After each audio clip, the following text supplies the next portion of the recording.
दोस्तों, आपका बहुत बहुत स्वागत है इस नए वीडियो में। दोस्तों, अगर आप सही मायने में स्टॉक मार्केट में इन्वेस्ट करते होंगे तो स्टॉक मार्केट में इन्वेस्ट करने से पहले सबसे बड़ा ब्रह्मास्त्र आपके पास यह होना चाहिए कि आपको सही कंपनी के शेयर्स को चूज करना आना चाहिए।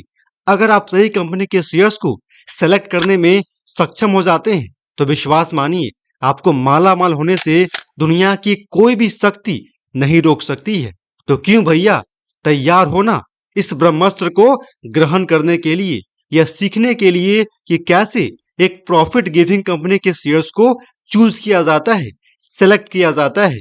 आने वाले 10 मिनट में मैं आपको 3 मेथड्स के माध्यम से अच्छी तरह से यह बताऊंगा कि आप किस तरीके से एक अच्छी कंपनी के शेयर्स को इजीली चूज कर सकते हैं और उसमें इन्वेस्ट करके, ट्रेड करके बहुत कम टाइम में ही अच्छा खासा पैसा कमा सकते हैं।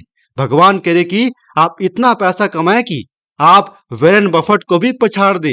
दोस्तों, सबसे पहला स्टेप आपको यह फॉलो करना है कि आपको उस कंपनी का फंडामेंटल एनालिसिस करना है। फंडामेंटल एनालिसिस को कैसे करना है यह मैं आपको बताता हूँ। सबसे पहले आपको उस कंपनी का पीई रेशियो चेक करना है। पीई रेशियो मतलब होता है कि प्रॉफिट टू अर्निंग रेशियो।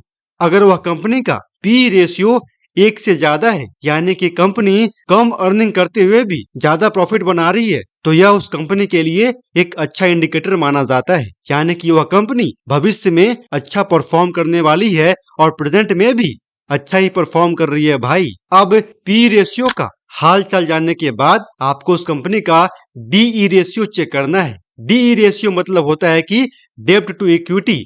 एक बात हमेशा अपने दिल में, मन में यह बिठा लीजिए कि उस कंपनी का डी रेशियो 1 से यानी 1 से कम होना चाहिए, यानी कि उस कंपनी का डेब्ट यानी कर्ज कम होना चाहिए और उस कंपनी का खुद का इक्विटी अपने ही कंपनी में ज्यादा होना चाहिए।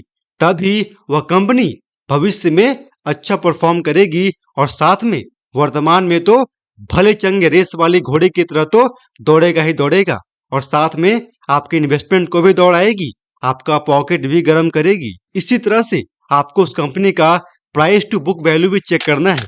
अगर प्राइस टू बुक वैल्यू 1 से ज्यादा हुआ तो यह भी उस कंपनी के लिए शुभ शुभ शुभ संकेत है, साथ में आपके इन्वेस्टमेंट के लिए तो शुभ संकेत है ही। इसके साथ साथ आप अपनी एक नजर उस कंपनी के आरओई वैल्यू पर दौड़ा दीजिए। आरओई वैल्यू मतलब होता है कि return on equity. ROE value किसी भी कंपनी का 5% से ऊपर होना चाहिए, तो वह कंपनी आपको आने वाले कुछ महीनों में ही माला माल बना सकती है।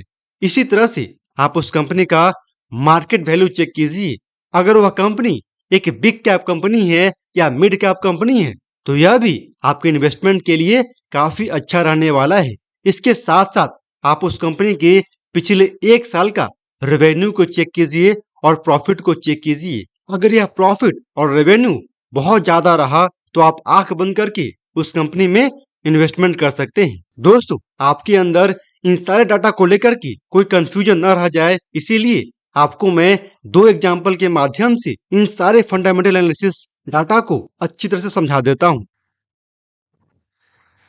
दोस्तों, जैसा कि मैंने आपको बोला कि मैं आपको 2 एग्जाम्पल, एक पेटीएम का और एक जोमेटो का देकर बताता हूं कि कैसे आपको फंडामेंटल एनालिसिस करना है। तो सबसे पहले आप पेटीएम का देखिए। पेटीएम का अगर आप इसका फंडामेंटल एनालिसिस देखिएगा तो सबसे पहले आपको दिख रहा है मार्केट कैप। मार्केट कैप इसका लगभग 33,000 करोड़ है, जो कि एक ठीक ठाक वैल्यू है, मतलब एक बिग कैप कंपनी है, तो ये सही वैल्यू है। दूसरा आप देखिए प्रॉफिट टू अर्निंग रेशियो, यह है -17.65, जो कि इस कंपनी के लिए बड़ा ही डराने वाला डाटा है। मतलब कि इस कंपनी का जो रेवेन्यू है वो है, लेकिन इसकी प्रॉफिट नेगेटिव में चल रही है, इसीलिए इसकी वैल्यू कितनी है, -17.65। तो ये गलत एक नेगेटिव चीज है इस कंपनी का। सेकंड है price to book value. Price to book value सही है, 2.51 है, जो कि 1 से ऊपर होना चाहिए, सही है। तो उसके बाद आप देखिए डेप्ट टू इक्विटी, ये 0.01 है, ये भी सही वैल्यू है। ये भी 0.1 से जितना कम होगा उतना ही उस कंपनी के लिए सही होता है। तो उस हिसाब से डेप्ट टू इक्विटी वैल्यू भी कम है, यानी कि उस कंपनी में कर्ज कम लिया है और खुद की इन्वेस्टमेंट बहुत ज्यादा है। उसके बाद आप देखिए आरओई वैल्यू, ये आरओई वैल्यू इसका नेगेटिव में -10.63 है। अब किसी भी कंपनी का अगर आरओई वैल्यू नेगेटिव में हो जाए मतलब कि return on investment, return on equity जो है वो नेगेटिव में है। मतलब जो भी इन्वेस्टर है इस कंपनी के, उन्होंने अब तक कोई प्रॉफिट नहीं बनाया है। इवन उन्हें लगभग 10% का एवरेज लॉस हुआ है, नुकसान झेलना पड़ा है। तो इस कंपनी के लिए बिल्कुल भी सही इंडिकेशन नहीं है। उसके बाद आप देखिए डिविडेंड यील्ड सही है, बुक वैल्यू भी सही है, फेस वैल्यू सही है। तो इस तरीके से आपको किसी भी कंपनी का फंडामेंटल एनालिसिस करना है, देखना है इन सारी चीजों को। उसके बाद हम लोग चले जाते हैं जोमेटो पे, और अब वो कंपेयर करके दिखाते हैं कि किस तरीके से आपको फंडामेंटल एनालिसिस करना है। अब हम लोग जोमेटो पे आ जाते हैं। जोमेटो एक अच्छी कंपनी है, और खास करके इसी ग्रोथ आज पिछले कुछ महीनों में बहुत ज़्यादा तेजी से हुआ है। इसीलिए आप दोनों में कंपेयर करके देखिए कि कैसे आपको किसी कंपनी का फंडामेंटल एनालिसिस को कंपेयर करना है। इसका मार्केट कैप देखिए 2,31,000 करोड़ का है, जो कि बहुत बड़ा है और एक बिग कैप कंपनी है। दूसरा आप देखिए प्राइस टू अर्निंग रेशियो देखिए, मतलब प्राइस टू अर्निंग कितना कंपनी उसकी प्रॉफिट कितनी है, और ई मतलब होता है अर्निंग होता है, तो उसकी अर्निंग कितनी है, कितनी रेवेन्यू जनरेट कर पा रहा है, उस रेवेन्यू से कितना प्रॉफिट निकाल पा रहा है, यही बताता है प्राइस टू अर्निंग रेशियो। तो इसके देखिए कितने है, 385.96, मतलब कि जो रेवेन्यू जनरेट कर पा रहा है जोमेटो कंपनी, उसका बहुत बड़ा हिस्सा वो प्रॉफिट बना रहा है। तो इस कंपनी के लिए बहुत बहुत अच्छी बात है। दूसरा आप प्राइस टू बुक वैल्यू जो कि 1 से ज्यादा होना चाहिए, और इसके 11.71 है, जो कि काफी अच्छी वैल्यू है। उसके बाद देखिए डेप्ट to equity, D dept to equity, ये भी इसका 1 से कम है, 0.04 है, और 1 से जितना कम होगा उतना ज़्यादा सही है। तो ये भी वैल्यू इसकी सही है, मतलब इक्विटी है, डेप्ट कम है, इक्विटी ज़्यादा है। उसके बाद आप देखिए आरओई वैल्यू, अभी आपने पेटीएम का देखा कैसे नेगेटिव में था, -10 था। इसका देखिए 1.72 है, मतलब कि इसने अपने इन्वेस्टर को लगभग एवरेज 1.72% का रिटर्न दिया है। तो एक कंपनी के लिए काफी अच्छा इंडिकेटर माना जाता है। और इससे आप यह समझ सकते हो कि अगर उसकी आरओई वैल्यू अगर कोई भी कंपनी बिग कंपनी होती है, और इसका आरओई वैल्यू 5% से लेकर के अगर 10% के बीच में है, तो एक बहुत ही अच्छा वैल्यू से माना जाता है। लेकिन अगर आरओई वैल्यू पॉजिटिव में है, 2% के आसपास है, और इसके भी शेयर की वैल्यू लगभग 250 के आसपास है, तब भी इसका आरओई वैल्यू एक सही वैल्यू माना जाएगा, और इसमें आप आंख बंद करके इन्वेस्टमेंट कर सकते हैं। उसके बाद इसका बुक वैल्यू देखिए 22.41, फेस वैल्यू 1। तो इस तरीके से मैंने आपको सिखाया कि किस तरीके से आपको फंडामेंटल एनालिसिस करना है किसी भी कंपनी के शेयर्स का। तो दोस्तों इस तरीके से आपने जाना कि किसी भी कंपनी के शेयर्स को कैसे अच्छे तरीके से सिलेक्ट करना है, इसका पहला ब्रह्मास्त्र का ज्ञान आपने सीख लिया। तो मैं आशा करता हूं कि आपने पहला ब्रह्मास्त्र को अच्छी तरह से चलाना सीख चुके होंगे, और अब आपका गुरु आपको दूसरा ब्रह्मास्त्र भी चलाना सिखाने वाला है। अरे भैया, मैं भी गुरु नहीं हूँ, मैं तो आपकी तरह ही चेला हूँ। चलिए अपने चेले से ही दूसरे ब्रह्मास्त्र का ज्ञान ले लीजिए। दूसरा ब्रह्मास्त्र है कि understand the future demand and scope of the product and service of that company. मेरे प्यारे दोस्तों, आपको मैं इस बात को एक छोटे से एग्जाम्पल से समझाने का प्रयास करता हूँ। आपको तो यह बात पता होगा कि आज हम लोग जो इतने गोरे चिट्ठे काले कलुट्ठे इंसान बन गए हैं ना, इसके सालों पहले हम लोग एक बंदर हुआ करते थे, जो कि पेड़ों पर उछल कूद किया करते थे, और हम सभी के बड़े बड़े पूंछ हुआ करते थे, जो कि अब खत्म हो चुका है। अब हम लोग अपने शरीर को ढकने के लिए वस्त्र तो पहनते हैं, यानी कपड़ा तो पहनते हैं। अब आप बताओ कि अगर हम लोगों का अभी भी पूंछ होता, तो क्या हम लोग पूंछ को ढकने के लिए कपड़ा नहीं बनाते क्या? अरे भैया, बड़े बड़े गोलाकार वाले कपड़े बनाने पड़ते, लंबा लंबा, लेकिन हम लोग उसे नहीं बनाते, क्योंकि उसका अब डिमांड ही नहीं है।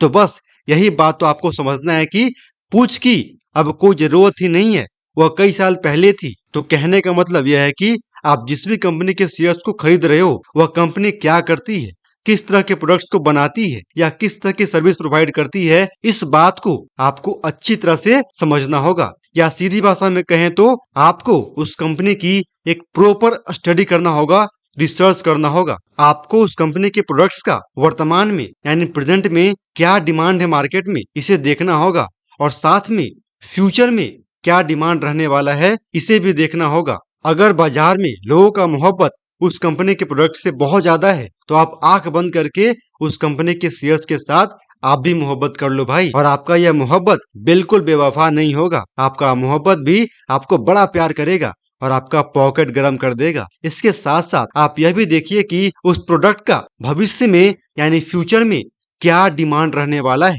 अब आप तो एक 10 साल का बच्चा हो नहीं कि आप इस बात को समझ नहीं सकते हैं। जैसे एग्जाम्पल के लिए अभी वर्तमान में पेट्रोल और डीजल के व्हीकल्स का वैल्यू घटने वाला है और इलेक्ट्रिकल व्हीकल और ग्रीन एनर्जी से चलने वाले व्हीकल्स की संख्या बढ़ने वाली है। तो बस आप ऐसा कंपनी जो कि पेट्रोल और डीजल से संबंध रखती है, रिलेशन रखती है, उस तरह की कंपनी में आप लंबा इन्वेस्टमेंट नहीं कर सकते हैं। वैसे ही वैसा कंपनी जो कि ग्रीन एनर्जी को प्रोड्यूस कर रही है या जिसका रिलेशन ग्रीन एनर्जी से है या रिन्यूएबल सोर्स ऑफ एनर्जी से है, उस पर आप आंख बंद करके लॉन्ग टाइम के लिए इन्वेस्टमेंट कर सकते हैं। अब दोस्तों, बादलों को चीरने वाला, आसमान को फाड़ने वाला आ गया है ब्रह्मास्त्र 3। तीसरा ब्रह्मास्त्र यह है कि आपको हिट एंड ट्रायल मेथड का यूज करना चाहिए। बचपन में आप सभी ने तो अमरूद के पेड़ पर ढेला मार मार करके अमरूद और आम जरूर तोड़ा होगा और मुझे विश्वास है कि आप लोग अमरूद तोड़ करके और आम तोड़ करके खूब खाए भी होंगे और खाकर पचाकर निकाल भी दिए होंगे। अरे भैया मजाक था, सीरियस मत लेना। तो वही बात आपको स्टॉक मार्केट में भी फॉलो करना है, यानी कि आपको मार्केट के ट्रेंड को फॉलो करना सीखना चाहिए। अगर आप ट्रेंड को फॉलो कर लेते हैं तो आपका यह ट्रेंड को फॉलो करने की हैबिट ही आपका पॉकेट गर्म कर सकता है और आपको कम टाइम में माला माल बना सकता है। यानी कि आप ऐसे कंपनी को स्टडी कीजिए जो पिछले एक सप्ताह में या पिछले कुछ महीनों से उसकी वैल्यू बहुत तेजी से बढ़ रही है।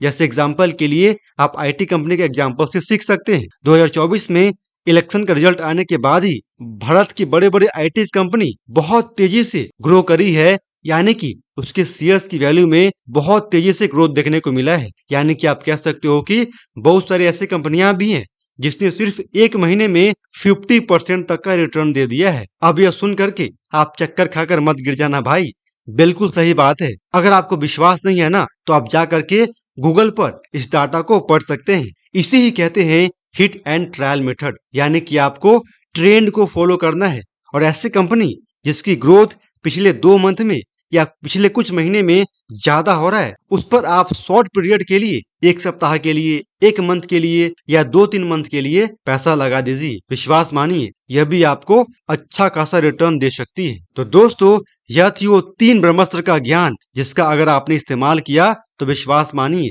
अच्छी कंपनी के शेयर्स रूपी आपका दुश्मन आपका जरूर शिकार बनेगा और आप उसे हरा करके उसकी सारी संपत्ति को हड़प सकते हो, अपना बना सकते हो। दोस्तों, मैं बहुत ज्यादा आशा करता हूँ कि आपको यह 3 ब्रह्मास्त्र के ज्ञान थोड़ा थोड़ा अच्छा लगा होगा। अगर आपको थोड़ा थोड़ा भी अच्छा लगा होगा तो आप इस वीडियो के लाइक के बटन पर जरूर दबा दीजिए और साथ में सब्सक्राइब कर हम पर थोड़ा थोड़ा मेहरबानी कीजिए। मिलते हैं ऐसे ही अगले झकास वीडियो में, तब तक के लिए जय हिंद।